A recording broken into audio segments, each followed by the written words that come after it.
त्याच्यामध्ये या आरोपीने मुलीच्या पाठीवरती सेल्फी काढला आहे, तिच्या टेक्स्ट लिहून ठेवला आहे, त्याच्याबद्दल नेमकी काय माहिती आहे? मी पुन्हा येईन असं त्यानं म्हटलंय. नेमका हा सगळा प्रकार काय? या बाबतीत आम्ही घटनास्थळाचा सविस्तर पंचनामा केलेला आहे. त्या ठिकाणी आयकार बोलवण्यात आली होती, फोरेन्सिक एक्सपर्ट्स बोलवण्यात आलेले होते. त्याचबरोबर निर्भयाचा मोबाईलही आम्ही तपासलेला आहे. आपण म्हणता त्याप्रमाणे त्यामध्ये एक फोटो आढळून आलेला आहे, ज्यामध्ये आरोपीनं लिहिलेलं आहे की मी पुन्हा येईल आणि जर ही घटना सांगितली, लीक केली तर मी सदरचा फोटो व्हायरल करेल. सर पण त्यांनी सेल्फी काढला असा आम्ही घरात घुसला आणि त्याने तिच्या तोंडावर स्प्रे देखील मारला अशी देखील माहिती आहे. या बाबतीत निर्भया ह्या 7:30 नंतर शुद्धीवर नसल्यामुळं त्या बाबतीत त्या निश्चित सांगू शकल्या नाहीत.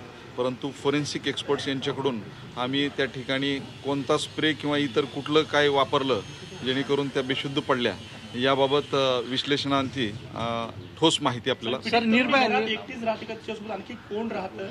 ज्यावेळेस ही घटना घडली होती काय होतं घरात? निर्भया ह्या काल घरामध्ये फ्लॅटमध्ये एकट्याच होत्या. त्यांच्यासोबत त्यांचे भाऊ राहतात, परंतु भाऊ हे गावी गेलेले असल्यामुळं काल त्या घरी एकट्याच होत्या. प्रोफाईल काय आहे? मुलगी पीडित मुलगी जी आहे ती नेमकी करते काय? आणि दुसरी गोष्ट, ही सोसायटी गेटेड कम्युनिटी आहे, CCTV आहेत सगळीकडे. आरोपी आयडेंटिफाय झालाय का तुम्हाला? निर्भया या कल्याणी नगर येथे एका खाजगी कंपनीमध्ये नोकरी करतात. आपण म्हणता ते बरोबर आहे. त्या ठिकाणी येणाऱ्या प्रत्येक व्यक्तीची नोंद घेतली जाते. त्या अनुषंगानं त्या ठिकाणी जे डिलिव्हरी बॉय आला होता त्याबाबतही आमचा अधिक तपास चालू आहे. नाही पण तो तिच्या ओळखीचा होता, कंपनीतला होता. काय आरोपीचा फोटो आहे, तर आरोपीची ओळख पटली का? तो कुठून आला होता, कुठल्या कंपनीत होता, ज्या कंपनीकडनं तो आला त्यांच्याशी आपण काही संपर्क साधला का? त्याच्याविषयी अजून काय माहिती पाहिजे? या बाबतीत आरोपी निर्भयाच्या ओळखीचा होता किंवा यापूर्वी भेटलेत का किंवा याबाबत आमचा अधिक तपास चालू आहे. मोबाईलमध्ये जे फोटो डाटा मिळालेला आहे त्याचंही विश्लेषण चालू आहे. आमची जवळपास 10 पथकं आरोपीच्या मागावरती आहे.